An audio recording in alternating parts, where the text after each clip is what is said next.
Hola, ¿qué tal están? Bienvenidos a una nueva edición de La Entrevista. Hoy tenemos el placer de conversar con alguien que se perfila como una nueva líder política de la izquierda, independentista y catalana. Su nombre es Teresa Forcades. Gracias por atendernos. Muchas gracias a vosotros.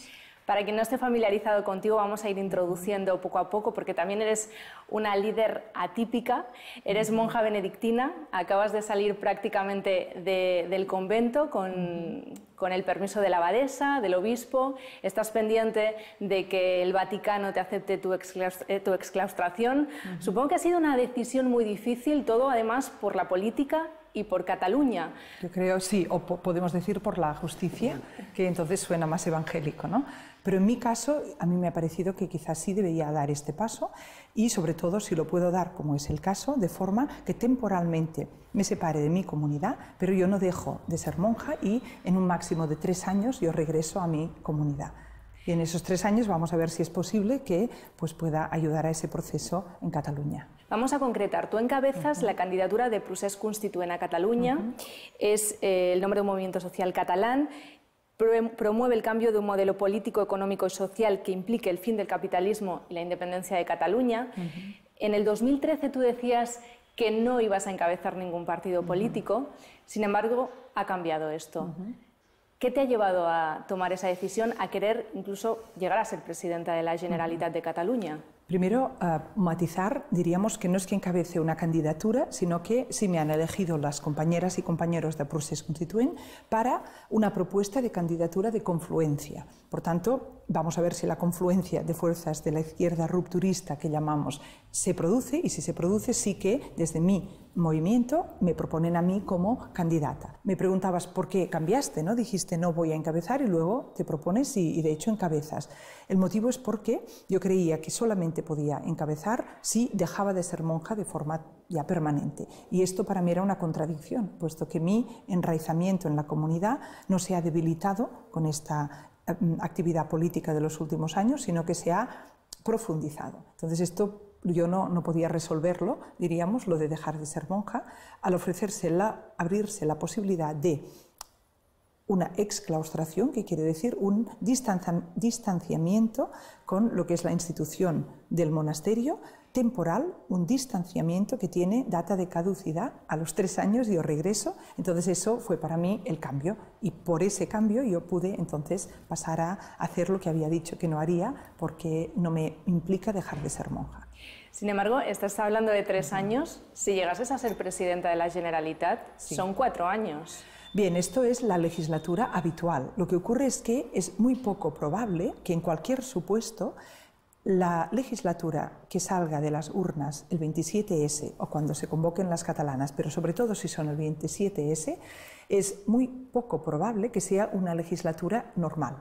¿Por qué lo digo? Porque ahí tenemos el presidente actual de la Generalitat, Artur Mas, del partido Convergència i Unió, que está proponiendo, conjuntamente con el cabeza de oposición, Oriol Junqueras, del partido Esquerra Republicana, una hoja de ruta conjunta que tiene una previsión de 18 meses para hacer lo que llamamos la transición nacional. A los 18 meses, si ganaran Artur Mas o Oriol Junqueras con esta hoja de ruta, a los 18 meses entonces se deben convocar nuevas elecciones, en ese caso serían ya para confirmar la independencia y si se inicia este nuevo Estado. Eso si ganan pues una de estas dos fuerzas. Si ganamos nosotros, tenemos también en nuestro programa la cuestión de un proceso constituyente popular que tampoco dura 4 años, sería demasiado 4 años de proceso constituyente, más bien un par de años, decimos, 2 años, en cualquier caso no 4. Y si no ganara ninguna de estas opciones, entonces podríamos pensar un Parlamento catalán, diríamos sin una mayoría absoluta. Esto es bastante ingobernable por la situación de también inestabilidad social o de organización a nivel social que vivimos en estos momentos, con lo cual también muy probablemente deberían anticiparse de nuevo las elecciones. O sea que en cualquiera de los casos que hoy, porque esto va cambiando al día, ¿no? Tenemos tantas sorpresas que no puedo predecir lo que va a ocurrir, pero sí parece poco probable que de las urnas del 27S salga una legislatura normal de 4 años y por tanto parece razonable pensar que en 3 años yo pueda tener un papel pues que sea suficiente en este contexto político tan particular. Hablando a día de hoy, vosotros estáis en principio en contra de una declaración unilateral de independencia, sí. Priorizáis el eje social sobre el eje nacional. ¿Creéis que se ha dejado de lado la realidad social en pro de hablar de la independencia en Cataluña? Está claro que en Cataluña creo que es el único gobierno que ha aplicado los recortes de austeridad, ¿no?, pedidos por la Troika Europea y no lo ha pagado en las urnas. Entonces, esto sería impensable si no fuera por esa conjuminación del eje nacional y el social, en el sentido que el social haya como vehiculado unas esperanzas de cambio a nivel social, pues que han hecho que se produjera esta situación anómala. El partido neoliberal responsable de los recortes que sigue en el gobierno tras haberlos aplicado. Sí, yo creo que en Cataluña esta discusión o este debate de la cuestión nacional ha enmascarado muchas veces el tema de los recortes y el debate más en profundidad. En nuestro movimiento lo que queremos, lo que hablamos es de llevarlos los dos de la mano. Lo que ocurre es que la estrategia que vemos para que podamos imaginar un futuro independentista sin esa necesidad de supeditarlo a las políticas neoliberales es construyendo este frente de izquierdas. Y para construirlo tenemos que contar con partidos como Podemos, por ejemplo, o como Esquerra Unida y Alternativa en Cataluña, que no son independentistas. Entonces eso parece una contradicción. Dices, si te vas para aquí con los independentistas, te vendes la parte social, porque te tienes que unir a los neoliberales. Si te vas con el grupo, diríamos, que quiere la ruptura social, vas a perder la independencia. Parece imposible ese espacio que es nuestro espacio del proceso constituent, que es un espacio donde realmente la cuestión nacional y la social estén las dos como prioridad. Bueno, pues la solución estratégica que hemos encontrado es poder hacer juntos con el frente de izquierdas un primer tramo del camino. Y ese primer tramo es la apertura de un proceso constituyente catalán que sea unilateral, que no dependa del permiso de Madrid y que debata cuál es esa necesidad de ruptura, cuáles son esos cambios de base, diríamos, de nivel constitucional necesarios para que podamos hablar de una sociedad más justa. Entonces, tras unos meses de debate, entonces sí debería llegar el momento, y en esta confluencia que hemos propuesto así está previsto, el momento de un referéndum, porque algo que tenemos en común todos estos partidos que vamos a intentar la confluencia es que estamos a favor de la autodeterminación. Y eso es, aunque tú no estés personalmente o como partido a favor de la independencia, sí como demócrata quieres que las nacionalidades históricas, como es el caso de Cataluña, con su lengua propia, con esa tradición cultural propia, puedan decidir si quieren o no formar parte de una unidad política mayor. El Procés Constituent tiene un manifiesto muy claro. Es tan claro que incluso puede suponer un reto para algunos o un desafío. Uno de los puntos, por ejemplo, es que pedís la expropiación de la banca privada, el impago de la deuda ilegítima. ¿Eso se puede hacer? Esto es uno de los retos que tenemos así como contrarreloj, porque esto es nuestro manifiesto y eso debe, en los puntos de confluencia, si quieres los digo brevemente, cuáles son los 3 puntos de confluencia para realizar pues, esta frente de izquierdas para las próximas elecciones catalanas. Son 3. El primero, ya lo he dicho, la apertura de un proceso constituyente popular catalán unilateral, que no espere permiso de Madrid y que además incluya en su recorrido la celebración de un referéndum para la independencia. Este es el primero, pero no es el único. El segundo es, mientras se realiza el proceso constituyente, pongamos unos 2 años, bueno, se debe gobernar, ¿no? Entonces el votante tiene que saber que además de hacer el proceso constituyente, cómo se va a gobernar. Y tenemos ahí ese decálogo, donde están los puntos que ahora mencionabas, como referente, como horizonte. Es un horizonte anticapitalista. Es un horizonte que dice a la política neoliberal, no solamente eres, diríamos, contraria a lo que desea la mayoría de la población, sino que hay alternativa. Porque de hecho, las políticas neoliberales no se presentan hoy ni en España, ni en Cataluña, ni en ningún lugar del mundo diciendo qué bien, ¿no?, que existimos, qué bien que se hacen recortes, qué bien que se rebaja el poder adquisitivo de la gente. No, se presentan diciendo esto es lamentable, no querríamos hacerlo, pero no hay alternativa. Y nosotros decimos no es que existe la alternativa. Exacto, eso es lo bueno. Entonces, delante de ese horizonte alternativo, evidentemente los votantes, el 27S en Cataluña, deben saber antes de concurrir a las elecciones qué cosas de ese programa creemos que son aplicables en esos 2 primeros años. Por ejemplo, lo de la privatización de la banca o expropiación, ¿no? Quizá no va a ser posible en estos años, pero Quizás sí ya es posible crear o empezar a crear esa banca pública donde, evidentemente, si no hay voluntad popular de sacar el dinero de la privada y llevarlo a la pública, esto no servirá de nada. Pero es que debo advertir una obviedad, es que por mucho que consigamos esa confluencia de izquierdas, que no va a ser fácil, por mucho que lleguemos a las elecciones y seamos la fuerza más votada, que tampoco va a ser fácil, y por mucho que encontremos esta alianza con Esquerra Republicana para gobernar y llevar a cabo ese proceso constituyente popular, que tampoco va a ser fácil, esto no serviría de nada, aunque consiguiéramos todo esto, no serviría de nada si no está el poder popular organizado a nivel de la calle.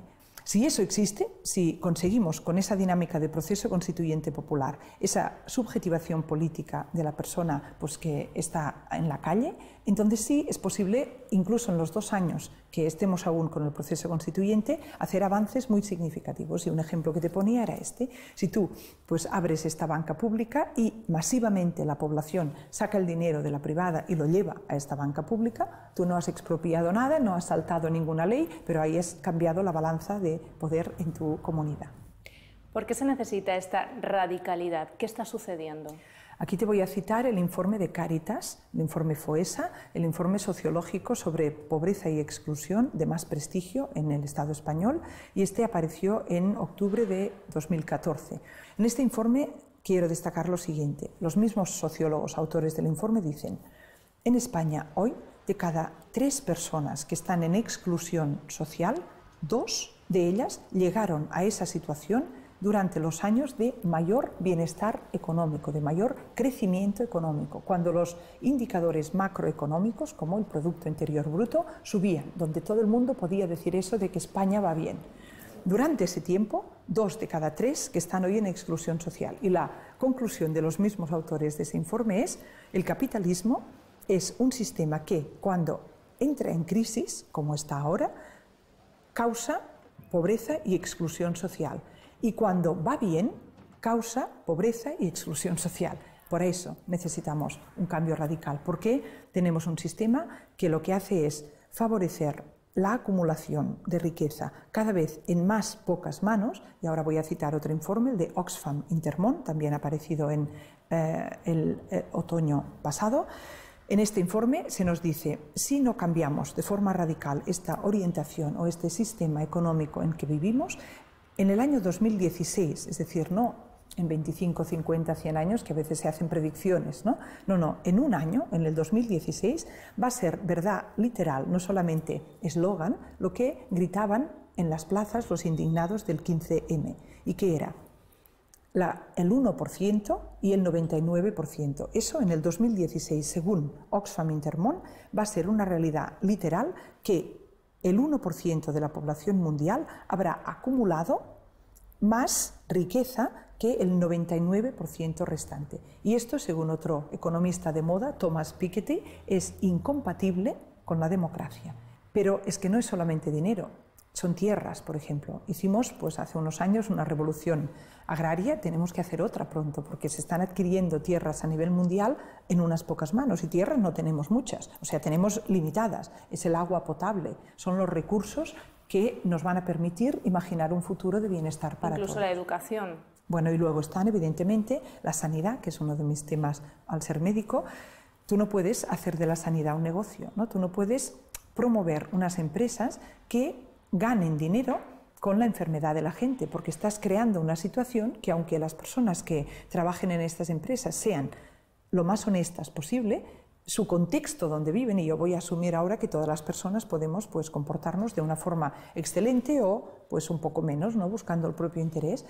Lo que es responsabilidad colectiva es crear un sistema que nunca va a ser perfecto, que no se trata de prometer el cielo en la tierra ni ningún paraíso, pero sí un sistema que, en lugar de estimular algo de lo más negativo que tenemos las personas, que es ese egoísmo de voy a buscar el máximo beneficio para mí, olvidándome de los demás, el sistema podría estimular lo contrario, y luego siempre estará la libertad individual para situarse, y faltaría más. Yo no tengo ningún deseo de eliminar esa libertad individual, al contrario, yo estoy a favor de la propiedad privada, no creo que esta alternativa al capitalismo pase por la abolición de la propiedad privada, pero como bien dice la doctrina social de la Iglesia, la propiedad privada no es un derecho absoluto. La propiedad privada no puede ser un derecho absoluto. Yo no puedo tener derecho a acumular más de lo que necesito, de lo que incluso podré llegar a contar que tengo en toda mi vida, mientras a mi lado se mueren niños de hambre, o adultos, es igual, de hambre por no tener lo que a mí me sobra y no necesito. Esto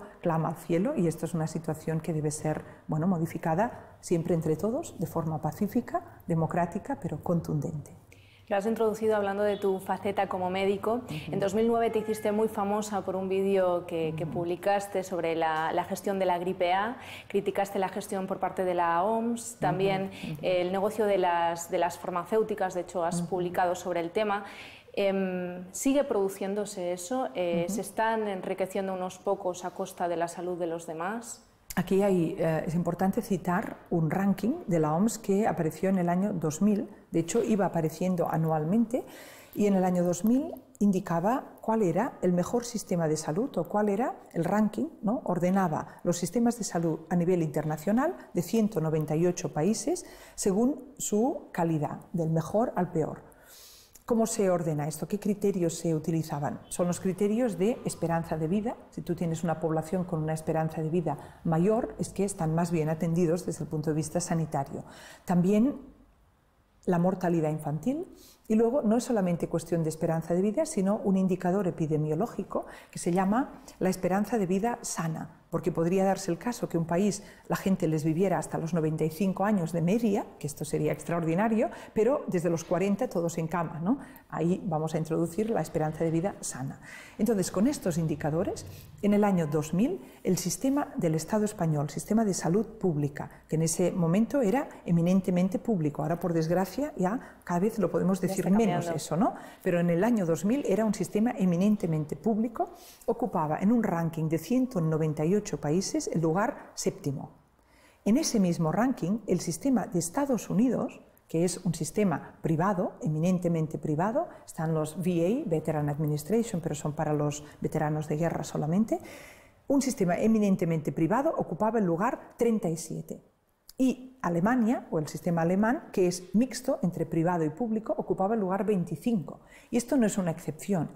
Todos los estudios repetidamente realizados para comparar sistemas de salud nos demuestran que el sistema público de salud es siempre superior al sistema privado. Entonces, ¿cómo vamos a justificar esas privatizaciones?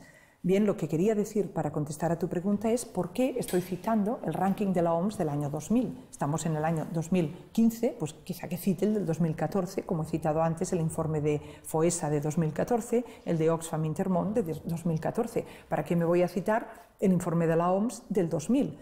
Pues cito el del año 2000 porque si ustedes van a la página web de la OMS verán que hay un cartelito que pone: a partir del año 2000 ya no realizaremos más este ranking por problemas técnicos, de complejidad técnica. Bueno, yo esto no me lo creo. No veo que sea plausible pensar que en el año 2001 hay más complejidad técnica que en el año 2000. Entonces, ¿por qué dejó de publicar la OMS? Yo pongo este dato al lado de otro, que es que en los años 90 empieza la entrada masiva de capital privado en la OMS, la Organización Mundial de la Salud. Esto es evidente que es una intromisión directa de los intereses privados dentro de la máxima organización a nivel mundial para la salud. Esto no podemos permitírnoslo y si nos lo permitimos debemos saber que entonces tenemos un horizonte de sanidad al servicio de unos intereses privados, que hace que, por ejemplo, en el año 2009 OMS recomendara una vacuna que era experimental y lo hiciera con las consecuencias de que 800 niños en Europa sufren hoy de una enfermedad, por desgracia de momento incurable, que se llama narcolepsia y que está oficialmente aceptado por la OMS misma, que les causó esta enfermedad la vacuna de la gripe A de la casa GlaxoSmithKline, que se llamaba y se llama Pandemrix, esa vacuna. Hoy en día esa vacuna está prohibida para los niños, para las personas menores de 20 años, pero estos 800 niños enfermos lo han sido porque se pusieron una vacuna que no necesitaban, porque se ha demostrado la ineficacia de esa vacuna, no lo necesitaban y ahora tienen esta enfermedad. Entonces esto es el poder de las farmacéuticas. Sí. Así es, la vacuna del papiloma es otro ejemplo, y esto, para aclararlo, no significa que yo esté en contra de todas las vacunas ni las vacunaciones, deben estudiarse una a una. Las dos que yo he estudiado con profundidad son la de la gripe, no solamente en el caso de la pandemia, de la gripe A, también la de la gripe estacional y la del papiloma. En ambos casos puedo afirmar, como doctora en salud pública, que la evidencia científica no avala los programas o las recomendaciones de las autoridades de salud pública ni en nuestro país ni a nivel mundial. Además, eres teóloga, acabas de publicar un libro, se llama Por amor a la justicia, Dorothy Day y Simone Weil, Justicia, misticismo, mujer, el papel de la mujer en la Iglesia.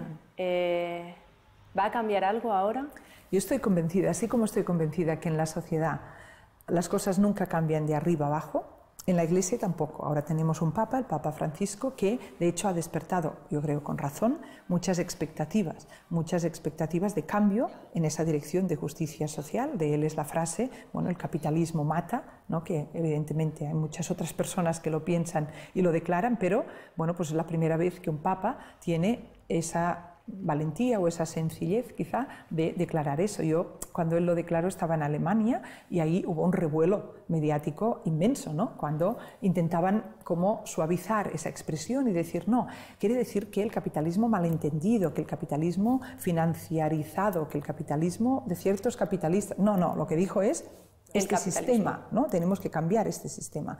Entonces el Süddeutsche Zeitung, uno de los periódicos importantes alemanes, sacó una editorial con el titular El Papa se equivoca y recibió un talalud de cartas como nunca le había ocurrido y tuvieron que rectificar públicamente y dar explicaciones. Entonces ciertamente estamos en un momento en la Iglesia Católica de una expectativa de cambio, yo la tengo, pero tanto en la Iglesia como en la sociedad el cambio real siempre viene de abajo. Lo que ocurre es que puede haber líderes o personas pues, en las cúpulas institucionales que lo canalicen. Exacto, que no le pongan trabas, ¿no? Porque la fuerza viene de abajo. Y esto te lo digo porque me preguntas por el tema de las mujeres en la Iglesia.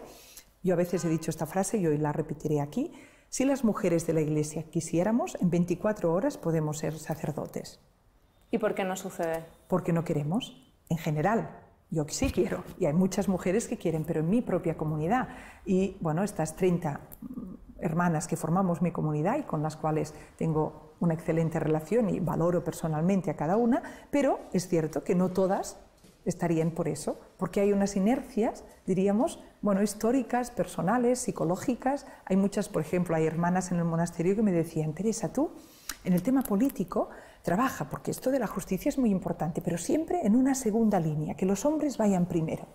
Bueno, esto es algo, diríamos, que pues durante muchos años ha habido esa conciencia de las mujeres como la retaguardia, y ahí pues hay muchas mujeres, yo creo, aún en el mundo, que se sienten cómodas o destinadas, pero en un sentido no negativo, sino que encuentran su lugar pues, en una retaguardia, que bueno, pues, se sienten completamente activas, completamente participantes del cambio social y de la vida eclesial, pero en esa segunda posición. Entonces yo creo que bueno, tenemos que trabajar para que esta conciencia pues, vaya expandiéndose y cuando llegue el momento que la mayoría de mujeres de la Iglesia digamos hasta ahí, pues hasta ahí va a ser. Has escrito numerosos libros, eres coautora de uno que se titula Sin miedo. Sí. ¿Teresa Forcades le tiene miedo a algo? Bueno, yo a veces tengo miedo eso de no tener una visión suficientemente clara, ¿no? Del autoengaño, por ejemplo, porque cuántas veces, y sobre todo ahora, me da un cierto miedo este salto a la política más activa, porque entonces vas como de meeting en meeting y te puede deformar un poquito la visión de la realidad, ¿no? Yo hasta ahora tenía este apoyo de mi comunidad, tenía un lugar donde cuando vivía, ¿no? Cuando llegaba al monasterio, pues hay una rutina diaria con 5 momentos al día de interrupción de la actividad para abrir un espacio que es de oración, donde se trata de que tomes conciencia de, a ver, yo, ¿para qué creo que hemos venido al mundo? Así, bueno, nos ha creado algo que yo creo, Dios, que es amor y libertad. Ah, bien, estamos aquí para aprender qué es eso del amor libre o del amor y la libertad personal. Y vamos hacia un horizonte donde nos espera también eso. Bueno, esto te ayuda a resituarte, ¿no? Y los textos bíblicos. Y yo, si no estoy ahora viviendo en comunidad, pues tendré que buscar qué manera tengo de que ese equilibrio entre los espacios de silencio y los de actividad, pues no se me desequilibre mucho, porque si no, quizá en unas pocas semanas pues ya no voy a tener tan claro como creo tener ahora, pues lo que puede ser el siguiente paso mejor para el tema de la justicia. Y en este sentido, una última pregunta. ¿Vas a echar de menos el convento o tienes tanto trabajo por hacer que crees que no te va a dar tiempo? Seguro que voy a echar de menos, porque de hecho no es la primera vez que yo paso una temporada fuera del monasterio como exclaustrada, sí es la primera vez, pero por ejemplo estuve hace 2 años en Berlín viviendo un año. Cada mes iba al monasterio, pero viví un año como profesora de la Universidad Humboldt y ahí pues no estaba con mi comunidad. Entonces, como ya lo he vivido, sé que siempre me he añorado y he hecho faltar esto que os he comentado del ritmo monástico y también a las hermanas en lo que es la interacción, porque en este sentido, bueno, yo siempre he encontrado en el monasterio un espacio de libertad y un espacio plural. O sea, todas nos ponemos de acuerdo en decir, queremos un mundo y queremos una iglesia donde cada una y cada uno tenga el máximo espacio como para realizarse como persona, sobre todo si su proyecto personal no es dañino, no implica pues, esa imposición a los demás, para realizarse, y nos vamos a ayudar las unas a las otras, no en la medida en que tu proyecto pase por mi filtro, sino en la medida en que tu proyecto pues, tú lo vivas y lo quieras poner en práctica desde tu comprensión, no la mía, ¿no? Entonces ese respeto a la diversidad dentro de una comunidad es de hecho lo que descubrí en el estudio que hice para mi tesis doctoral como teóloga, que es sobre la Trinidad. La Trinidad es la unidad en la diversidad. Esto es que en el mundo cristiano colocamos como horizonte de inteligibilidad del mundo, ¿no? Como referente último, esto que llamamos algunos Dios y otros le llaman verdad o le llaman justicia, sin necesidad de apelar a la nomenclatura religiosa. Pero en cualquier caso, en el cristianismo, ahí en ese horizonte de inteligibilidad última no está una cúspide de una pirámide, no está una mónada solitaria, están 3. Y esto es muy importante, ¿no? Es evidentemente un dogma de toda la vida cristiano, pero creo que aún en el siglo XXI no hemos desarrollado lo que eso significa, porque eso hace explotar la metafísica clásica unitaria. Si ahí hay 3 que, no sé, 3 cosas, ¿no? 3 dioses, tampoco, 3 personas decimos, ¿no? Bueno, pues ¿qué quiere decir? Que ese horizonte último no es monádico, monárquico, unitario en el sentido solitario, sino que es relacional, que ahí hay como un espacio de libertad. Diversidad. Hay diversidad y que por tanto, y ahora cito a Tomás de Aquino, lo contrario de la unidad, dice Tomás de Aquino en el siglo XIII, lo contrario de la unidad no es la diversidad, lo contrario de la unidad es la división. Eso es cuando, porque tú no eres como yo te rechazo. Claro, ahí no hay unidad posible, pero el hecho que tú no seas como yo no es contrario a nuestra posible unidad, es condición de posibilidad. Solamente nos podemos unir si somos diferentes. Si no, ahí no hay nada para comunicarnos. Pues si te parece, con este alegato a la diferencia, pero a la comprensión, damos por concluida la entrevista. Muchísimas gracias por atendernos, Teresa. A vosotros. Hasta aquí la entrevista con Teresa Forcades, monja, política y puede ser la próxima presidenta de la Generalitat de Cataluña.